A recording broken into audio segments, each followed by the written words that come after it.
Hello, welcome to web line. देखते हैं chapter 22। Emperor के भेजे हुए नाइट्स ड्यूक बीट्राइस के घर में पहुंच गए थे। ड्यूक बीट्राइस का असिस्टेंट उन्हें नहीं रोक पाया। तभी कैन बीट्राइस बाहर आया और कहता है कि तुम उसे रोक क्यों नहीं पाए। उसे रोकने के लिए तुम्हें कुछ भी करना चाहिए था।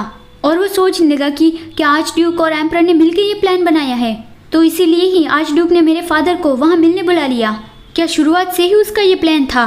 अंदर अभी भी कुछ डॉक्यूमेंट्स पड़े हैं जिसे मैंने डिस्पोज नहीं किया है, और मेरे फादर ने रिबेलिंग के बारे में दूसरे नोबल मेंस को लेटर लिखे थे, वो भी अभी भी वहाँ है।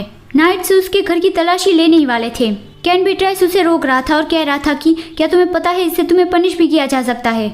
लेकिन नाइट कैप्टन उसे बता रहा है कि क्या तुम्हें पता नहीं है, खुद एम्परर ने हमें ये ऑर्डर दिया है। तो कैन बीट्राइस बहुत ज्यादा शॉक्ड रह गया कि क्या एम्परर ने कहा है। और तभी उसके घर में से मैजिक स्वॉर्ड बनाने के इलीगल डॉक्यूमेंट्स मिल गए और इसमें एम्परर की परमिशन नहीं दी गई थी। और फिर रॉयल नाइट्स कैन बीट्राइस को अपने कब्जे में ले लेते हैं। दूसरी ओर खालिद भी ड्यूक बीट्राइस से ऐसे ही नेगोशिएशन के बारे में बात करके टाइम पास कर रहा था और उसे वो बहुत ज़्यादा बोरिंग लग रहा था। फिर वो आइड्रिस के पास जाता है। आइड्रिस पूछती है कि तो तुम्हारी उनके बीच बात कैसी रही। खालिद कहता है कि वो बात अच्छी ना जाए तो इससे भी क्या फ़र्क पड़ता है, मैं तो बस हमारे लिए कुछ टाइम बना रहा था। आइड्रिस कहती है कि लेकिन क्या उससे कोई शक नहीं हुआ था। खालिद को पता था कि ड्यूक बीट्राइस को शक हो गया था, लेकिन वो आइड्रिस को कहता है कि नहीं, उसे नहीं हुआ था। और क्या तुम्हारी मॉम सेफली बाहर चली गई? आइड्रिस कहती है कि हाँ, वो चली गई, लेकिन उसने भी शुरुआत में शक किया था। उसे ड्यूक बीट्राइस के घर में बहुत ज़्यादा सफ़र करना पड़ा था, इसीलिए ही वो सेफ फील नहीं कर रही थी।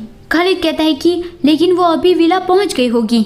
और वो सोच रही थी कि इस प्लान को पूरा करने में खालिद को बहुत कुछ करना पड़ा। लेकिन तभी विंडो से आवाज़ आने लगी, कोई विंडो खटखटा रहा था।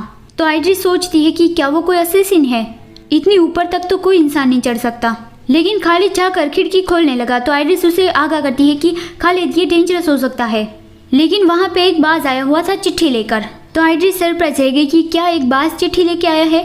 मुझे नहीं पता था कि बाज को भी कबूतर की तरह ही मैसेंजर के रूप में इस्तेमाल करते होंगे। खालिद कहता है कि इस बाज को सीक्रेट मैसेज भेजने के लिए एम्परर इस्तेमाल करते हैं, शायद एम्परर की ओर से अर्जेंट मैसेज आया होगा। आइड्रिस तो चिड़िया के साथ खेलने लगी और वो पूछती है कि चिट्ठी में क्या लिखा हुआ है। खालिद भी खुश होता हुआ कहता है कि ये बैड न्यूज़ नहीं है, लगता है कि एम्परर ने ड्यूक बीट्राइस के घर में तलाशी ले ली है। फिर बाज वापस उड़ के चला गया। वहाँ उसका एक पंख नीचे पड़ा हुआ था। आइड्रिस पूछती है कि तो क्या उससे एविडेंस मिले। खालिद कहता है कि हाँ, उसके घर में मैजिक स्वॉर्ड बनाने के लीगल डॉक्यूमेंट्स मिल गए हैं और कैन बीट्राइस को अरेस्ट कर लिया गया है और कुछ बगावत की प्लानिंग करने वाले लेटर्स भी मिल गए हैं।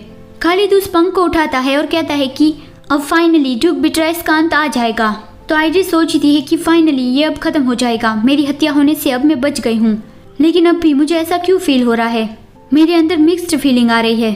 तो वो खालिद को उसे गले लगाने के लिए कहती है और सोचती है कि अब जबकि मैं खालिद के पास हूँ तो सब ठीक हो जाएगा। फिर आगे हम देखते हैं कि कीथ बहुत ज़्यादा गुस्से से खालिद को कहता है कि ये आप क्या कर रहे हैं। ड्यूक बीट्राइस कीथ को रोकने की कोशिश करता है, लेकिन खालिद कहता है कि भौंकते रहो।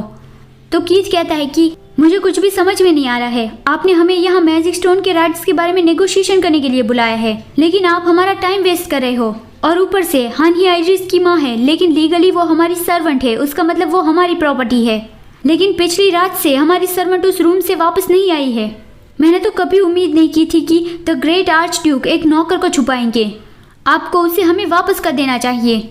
खालिद कहता है कि यहाँ तुमने 3 चीज़ें गलत समझ ली है। पहली बात तो ये कि हानि अब तुम्हारी सर्वेंट नहीं है, आइड्रिस मेरी वाइफ है, तो इससे हानि मेरी मदर इन लॉ है।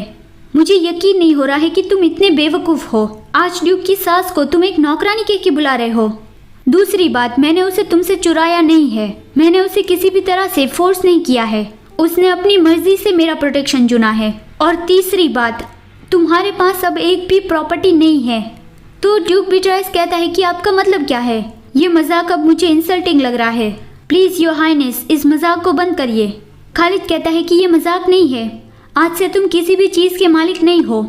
जिस भी चीज़ के तुम ऑनर थे, जिस चीज़ को तुम प्यार करते थे, वो सब अब राख हो जाएगा। ड्यूक बीट्राइस चिल्लाता हुआ कहता है कि तुम जो भी कह रहे हो वो कुछ भी सेंस नहीं बना रहा है। तुम कलीस के आर्च ड्यूक होंगे, लेकिन आज तुम कुछ अलग ही बिहेव कर रहे हो।